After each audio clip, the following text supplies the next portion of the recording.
Don't be like me. Don't be dumb and not do a thorough job. You will pay the price just like I did.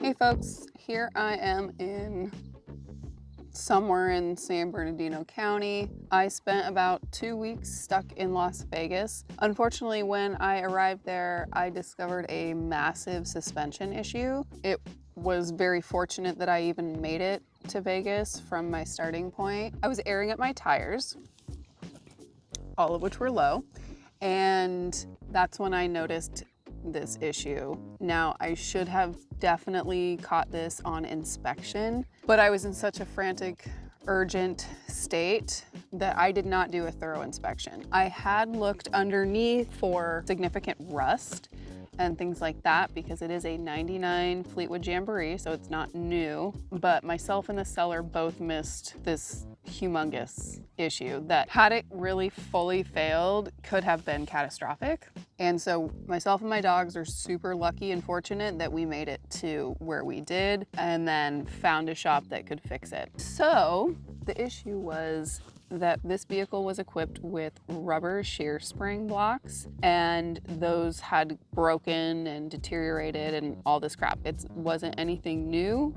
The trip down might have been the final nail in the coffin for them. I was given the option to, rather than do the shear spring blocks again, because they will inevitably fail, to go back to the manufactured style suspension for this vehicle's chassis. So what that is just some beefy springs and shackles. We eliminated the rubber shear spring blocks. I should have zero issues going forward, and I can drive on roads like this, which is just a sandy dirt road. I went looking for water for my dogs. There's like no water to be found down here, and it's hot. Now we're in this, I don't know, some kind of palm farm. Drove down this dirt road looking for a river. There is no river. We'll be finding another spot, hopefully. Anyway, so I'm gonna show you what we ended up doing. One of the things, well, I'll just pause for a second. Okay.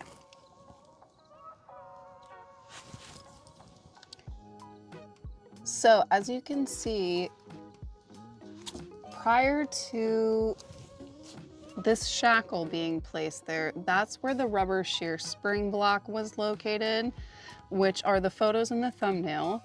And all of my springs were relying on those rubber blocks, and I'm not okay with that. It is really only a good choice for if someone is always riding on like really nice roads and stuff, and I won't be, just like right now. So we went ahead and did this, and the mechanic warned me that it might ride differently, but I didn't really know how it would ride anyway because I was only riding it when it was in poor condition.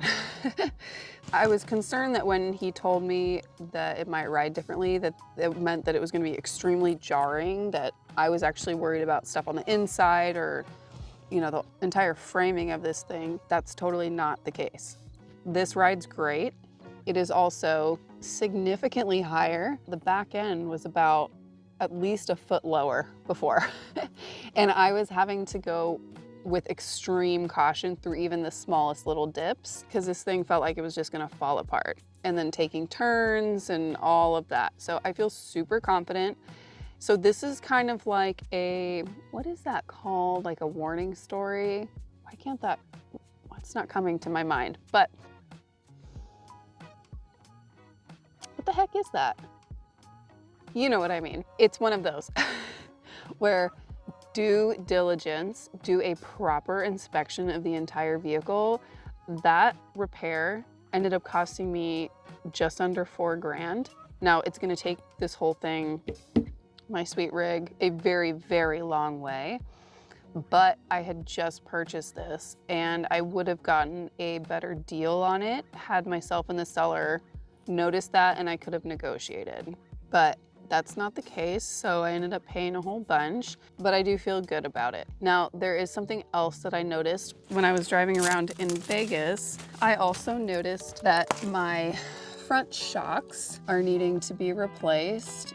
Now, that is something I can do on my own, and I will when I get to a good location. I've done a lot of my own vehicle maintenance for many years now, and so that's something I can certainly handle. I'm not gonna do it right this minute though, just because the shocks for this vehicle are pretty expensive and I just had that massive bill. So another thing I did while I was hanging out, just waiting around in Vegas, was I did an oil change. This vehicle had been running for who knows how long. The seller couldn't tell me when he did the last oil change. It was running on a quart of oil, and this is a 6-quart engine. So I went ahead and did that. I had noticed like at the beginning of my trip that the oil was low, so I added enough to kind of keep me moving with the intent to do an oil change. Now, if you have any kind of handiness to you, I would encourage you to go ahead and do oil changes yourself, especially on RVs. They charge so much more, and it's only maybe a quart more of oil than a regular vehicle, at least for mine. I saved probably $150. It's a super easy task, so next time I do it, I'll make a video. It's really nice to be at least a little bit self-sufficient when it comes to things like that. You're gonna save some money. I personally am trying to save as much as I can across the board. Part of why I'm living in an RV now rather than renting my $2,300 townhouse. So anyway, that's the update. And so it's, oh, I almost had it. Kind of word of warning. That's gonna drive me nuts until I can figure it out. But anyway, inspect your vehicle is the bottom line. Don't do what I did. Make sure that you inspect the vehicle very thoroughly before you agree on a price and purchase from someone, or you could end up in the same boat as I did, which is paying thousands of dollars immediately after getting it. If you have the opportunity to actually get a vehicle inspection by a professional, I would highly recommend that. I didn't have that opportunity. Even if I wanted to, it's not something that I could make happen, but do that. Again, don't be like me. Don't be dumb and not do a thorough job. You will pay the price just like I did. And I'm gonna do the best taking care of this vehicle. I do not have a home. I do not have another vehicle to go back to. This is all I have. And so I have to do my absolute best to take as good care of it as I can. And I would encourage you to do the same if you're doing the full-time RV life and don't have backup like I do, like I don't rather. That's the update. Would love to hear if anybody else has had experiences like this early on in their travels, what it was and how you handled it and how you're doing now. Hasta luego. Catch you next time. 7, 6, 5, 4, 3, 2, 1. You'll never have the sacred stone. Oh, this you crazy mother.